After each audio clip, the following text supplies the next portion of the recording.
Welcome back to Let's Talk to Animals, the podcast all species can enjoy together. My name is Shannon Cutts. I am an animal sensitive and intuitive, a Reiki master practitioner, and an animal communication teacher with animallovelanguages.com. And for our purposes here today, I am also your friendly neighborhood hostess and guide through the wild, wise, and wonderful world of interspecies communication. Call me crazy, but I truly believe that animal communication has the power to save, heal, and restore our planet for all species to enjoy and share. When we learn to communicate with one another, we begin to realize we are so much more alike than different. We care about each other. We become friends. On this podcast, we talk about what the animals have to say and share, and why our pets truly are our partners, empathic friends, and teachers. I am so glad you have joined us here for this fresh new episode of Let's Talk to Animals. So let's dive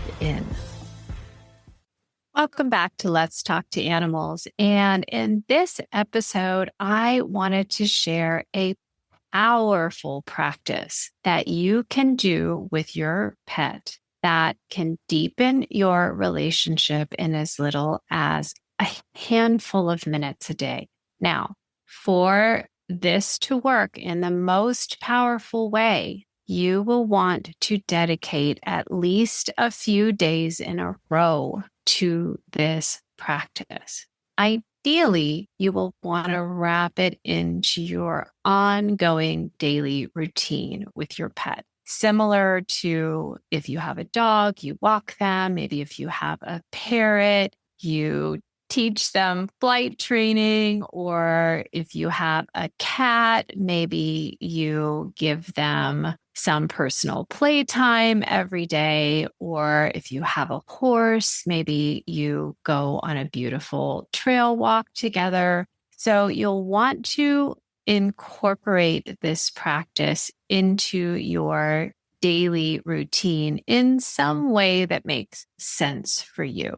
This is not something that's designed to add to the daily burden as well as joy of being a pet guardian or a pet parent, but rather it's to deepen your joy and enjoyment of one another, your appreciation for one another. Now, where am I coming from when sharing this practice with you?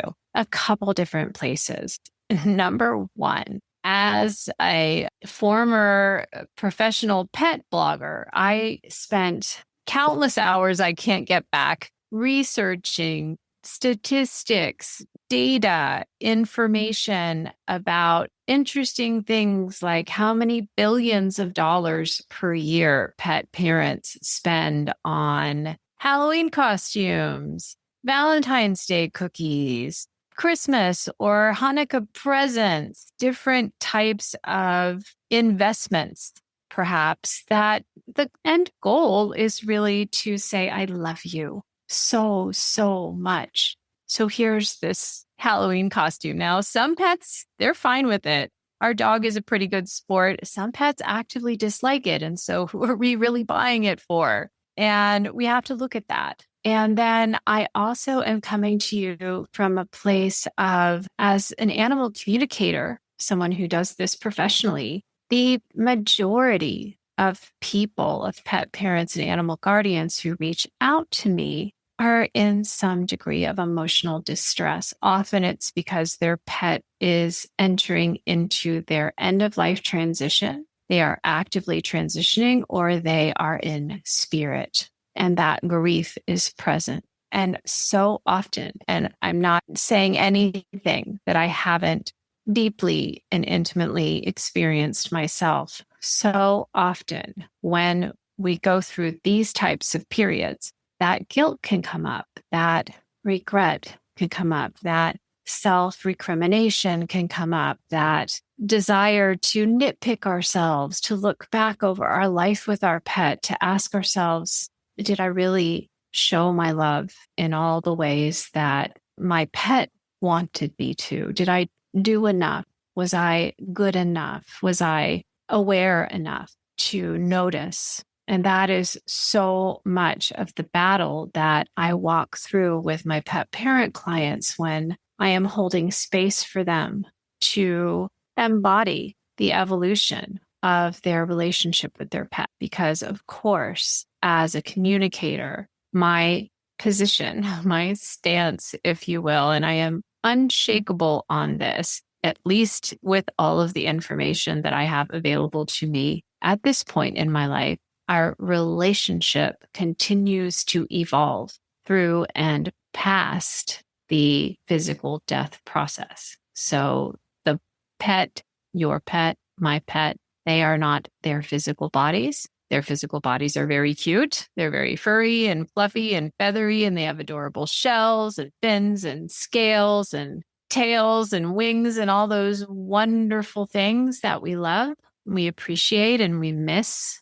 when their body is no longer habitable and they have to leave them. But our pet is not our body. You are not your body. I am not my body. We can all tell when there's energy, what some call the spirit or the soul in a body, and when that energy is not in the body, when that energy or that spirit or that soul has exited or has left the body. So the relationship continues to evolve. And I believe this is one of the reasons why when I researched, again, this is from my pet blogger days, I researched what the word pet means verbally, the etymological origins of the word pet and why we use it and how we got it, and realized that in our human dictionary definition, a pet basically translates to mean extraneous possession of little consequence. And I said, well, that doesn't work for me. That doesn't describe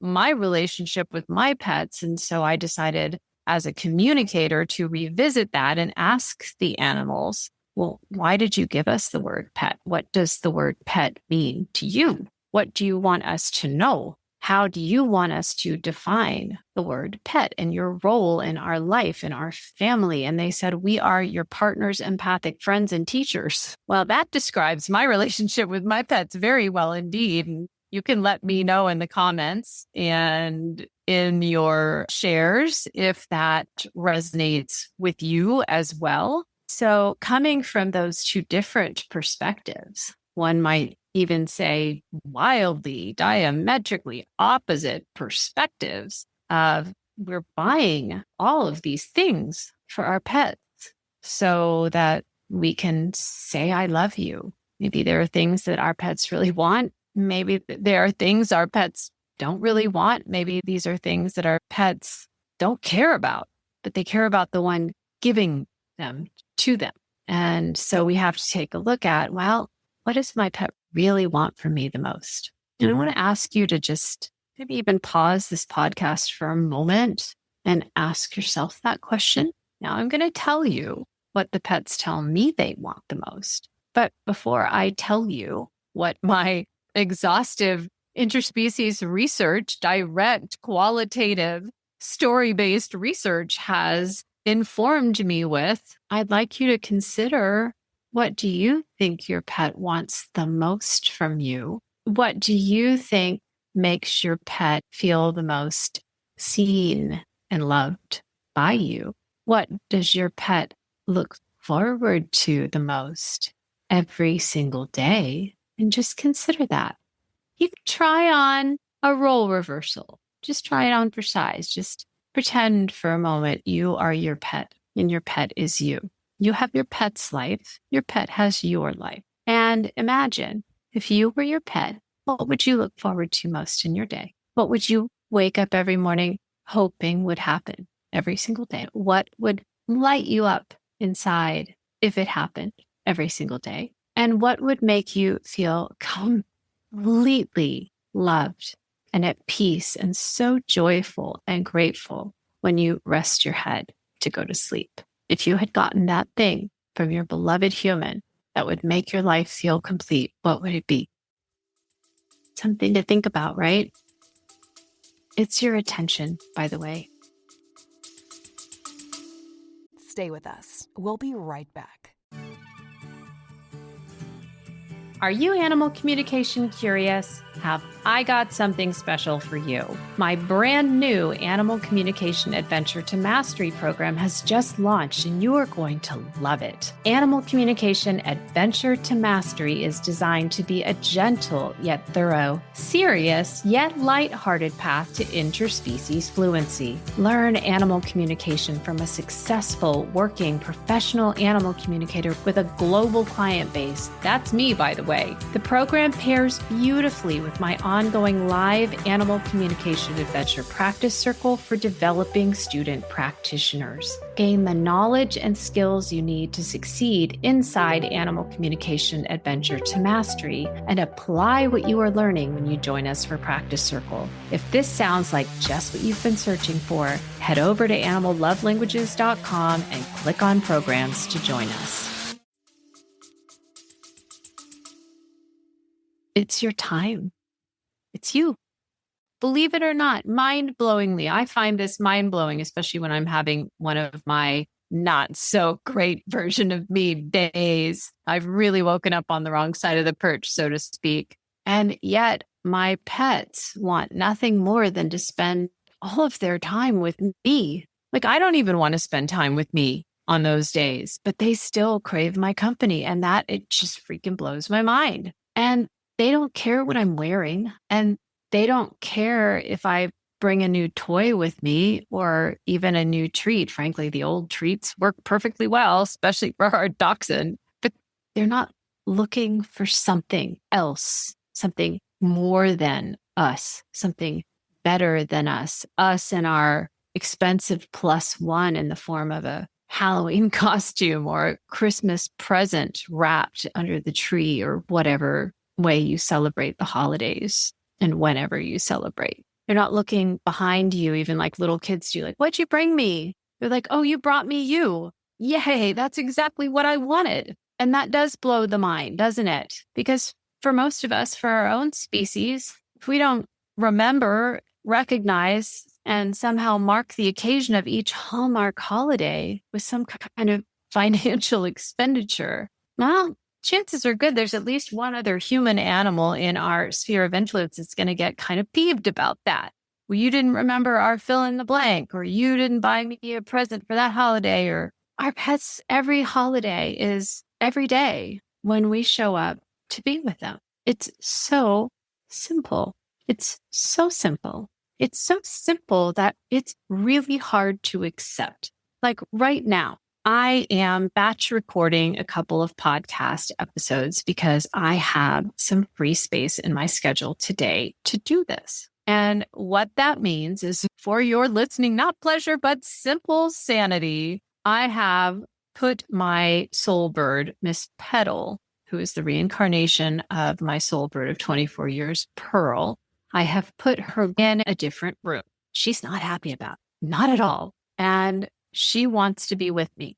But when I go out to get her after I finish recording this episode for you, she's not even going to be mad at me. She's not going to hold it against me. In fact, I went out just now just to get something, and she reacted with so much overjoy, just so effusive in her greeting and so excited. And I didn't have to bring anything with me. I didn't have to spend any money. I mean, if we're being completely honest with ourselves, our pets are our investment. They are expensive, especially if and when, and something always seems to, because that's just the way of inhabiting a physical body. From time to time, things can go wrong. Sometimes they can be unbelievably expensive, right? So recognizing that you don't have to spend any extra. Now, maybe your dog loves exercise and agility, and so you're spending some money to do activities like that together. That's different. That's different. That's something that maybe because of their species and their particular breed, they need that. You get the enjoyment of witnessing their prowess, their success, their amazing athleticism. So that counts. That's not the same thing, but just dialing back on that pressure that we so often feel to recognize their birthday or their gotcha day with some kind of expensive extravaganza. They'd just as soon be with you. Just be with you. all day. Just be with you. That's what they tell me again and again and again. I ask every day, day in and day out, questions like, what's your favorite treat? What's your favorite toy? What's your favorite thing to do? And in every situation, it's be with my mom, be with my dad. Then the diced hot dogs or the catnip toy or whatever it is. But topping the list is your attention. And if I had to summarize the number one reason why pet parents reach out to me for private sessions as well as to learn animal communication, it is to develop a deeper bond and to have that inner confidence. My pet knows how much I love them. My pet knows I would do anything for them. My pet knows they are my soulmate. And I love them unconditionally, and they have changed my life, and I want to return the favor. And when we recognize that, we recognize that we have an intention, a direction, and we've made a decision. And of course, the word decide is very powerful. The root word means to cut off all other options. That's pretty severe. It's pretty definitive. So when we're setting an intention and we're deciding that we want to deepen our bond, well, our attention and where we place it lets us know how close to the mark we are coming or not. So we know that when we're setting an intention, we're making a decision. If we want to reach that decision, if we want to activate and achieve that intention, we have to focus our attention on it and understanding that what your pet wants most, really in absentia of all other things, wants your focused attention, wants to connect, which is something that we adult human animals often have a really hard time doing. We're guarded even from our animals. We have masks, we have walls up, we wear certain hats, we take on different roles, all as a way to guard our heart, all as a way to protect ourselves from getting hurt, even by, and sometimes especially by, the ones who are closest to us. And so sometimes when your pet asks for your attention, for you to notice them, that feels very scary. It's easier to go out and buy them a present, a costume, a toy, a treat, when we're protecting ourselves, when we're healing from something, when we're covering up and hiding a wound. Sometimes we don't even know it. I have been through this, so please do not think there's any judgment here. I have been through this. It took me years to realize that I couldn't look my soulbird Pearl in the eyes. I couldn't meet his gaze fully. I would always be the one to look away first. And if you can relate to that, well, you're human.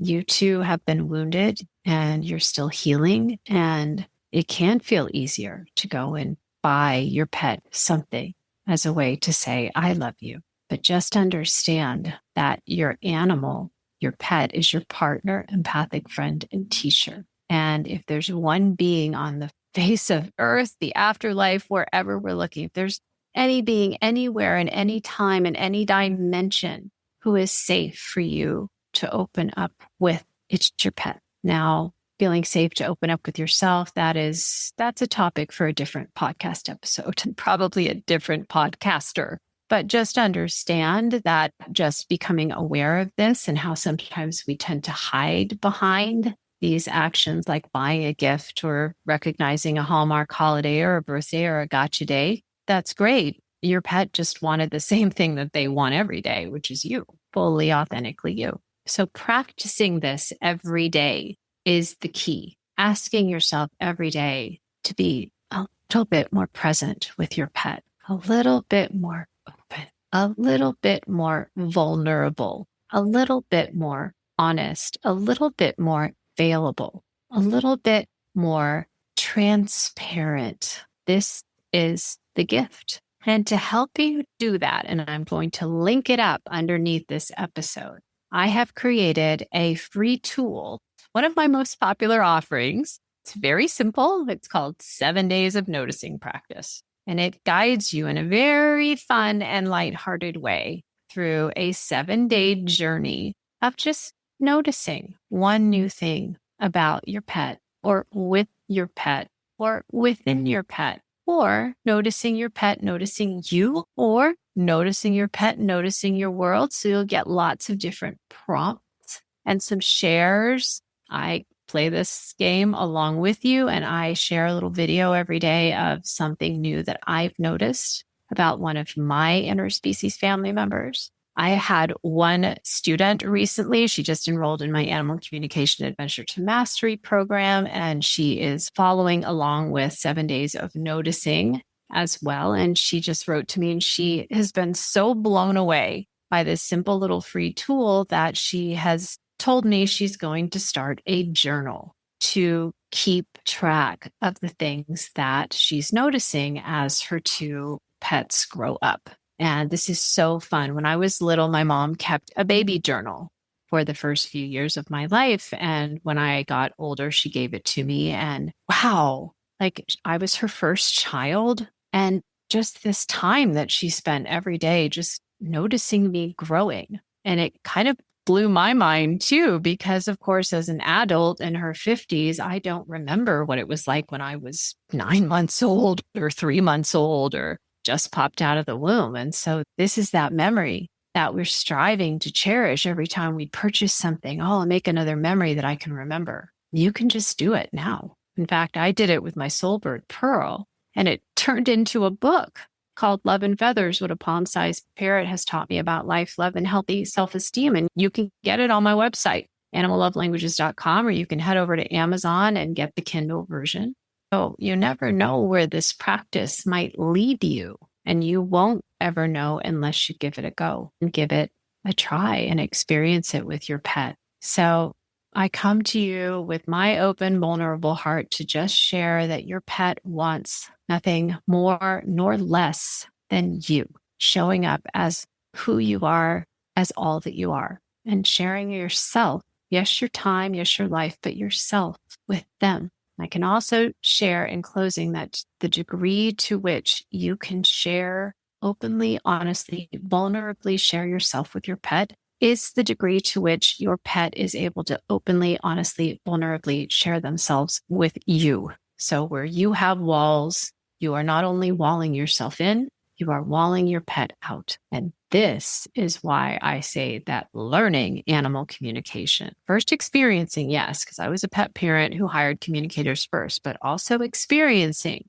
learning to use this birth language, this interspecies language that all species share in common and can access and tap into. This is the very best self-healing, self-development, and self-evolution program I have ever found. And that's after nearly a lifetime of trying. And if you haven't listened to the episode just prior to this one, I break that down in a lot more detail for you. So no, I say that vulnerably and honestly from my heart. I have tried a lot of programs. So this is where we start, simply noticing. So I encourage you to visit the link in the show notes, give the tool a try. Or you can just head over to animallovelanguages.com/free tools. Look for the tool. It's right at the top. It says 7 days of noticing. You can opt in. It's totally free. It will guide you through the process. Make your pet's day. Make your pet's week. And if you decide to keep going, make your pet's life so much richer and so much sweeter,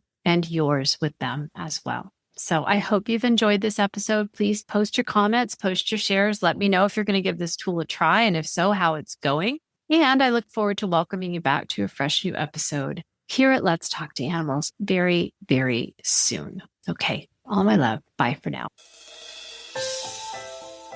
I have so enjoyed sharing this episode with you. If you're new to the Let's Talk to Animals community and you've enjoyed this episode, please do leave us a review on your favorite streaming service or drop a comment wherever you like to listen. I'd love to hear from you, and your feedback truly helps me shape future episodes based on your interests and needs. If you're not already in my weekly love letters community, head over to animallovelanguages.com to opt in. Your welcome email will include $25 off your first pet session with me, and you'll be the first to know when a new podcast episode drops. If you're interested in learning more about the work I do communicating with animals, offering pet Reiki, and teaching animal communication, please visit me at animallovelanguages.com. Click on Schedule for Pet Sessions and Programs for all the information about my new Animal Communication Adventure to Mastery student program and the live animal communication practice circle I run for student practitioners.